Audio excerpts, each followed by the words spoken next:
FORA.tv. The world is thinking. Is there any, I'm a Padres fan, I've seen the open of the Dominican Academy. Are there any major trends you think are going to lead to competitiveness, or are there just so many different ways? Well, it's funny you mentioned that the Padres just opened a new facility in the Dominican, because I mean, I can think of two other teams that just opened a facility in the Dominican and have kind of put a lot of investment into there as far as building a facility, getting people scouting there, and kind of changing the way that they see signing bonuses down there. And I think, believe it or not, the Yankees actually kind of created what's a lot of teams using as the template, in the sense that you know, the Yankees of the past used to say, who's the best player down there, let's throw a ton of money at him.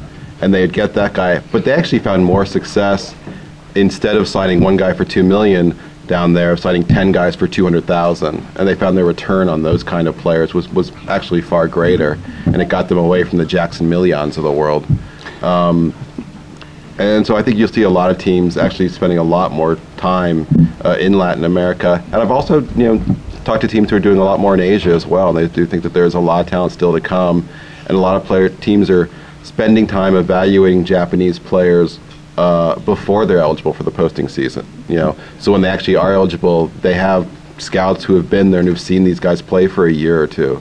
And you're not trying to, you know, okay, this guy just posted, what do we know about him? Nothing, let's get some video. They actually have people there who are looking at these guys and will have scouting reports on them when they're coming out of the postseason. So I think you're going to see more and more international talent, you know, coming all the time. And there's still, you know, baseball's still growing in Europe. Baseball's actually, it's not big yet, but it's growing significantly in Italy especially.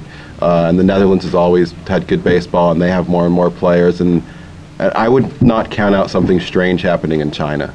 I have a scouting buddy who's convinced that, you know, at some point in the next decade, we'll have a Yao Ming situation in China, where there'll be some 17-year-old who's pumping out 98 miles an hour, and the whole world will go nuts. I do think that's the one thing you're going to see, is more and more investments in international, because the return is actually far greater than the draft. I mean, you don't have, you know, the best players in Latin America cost $1 million. The best players in the draft can cost you $5 to $10 million in a big league deal. So, you know, the economies of scale are a little different. I think you're seeing teams trying to take advantage of that, or trying to figure out how to exploit that to their best interest. And, you know, the Padres are a great example. The Padres have never homegrown a Latin American starter, position player or pitcher, and that's put them at a huge disadvantage when you think about what other teams have done.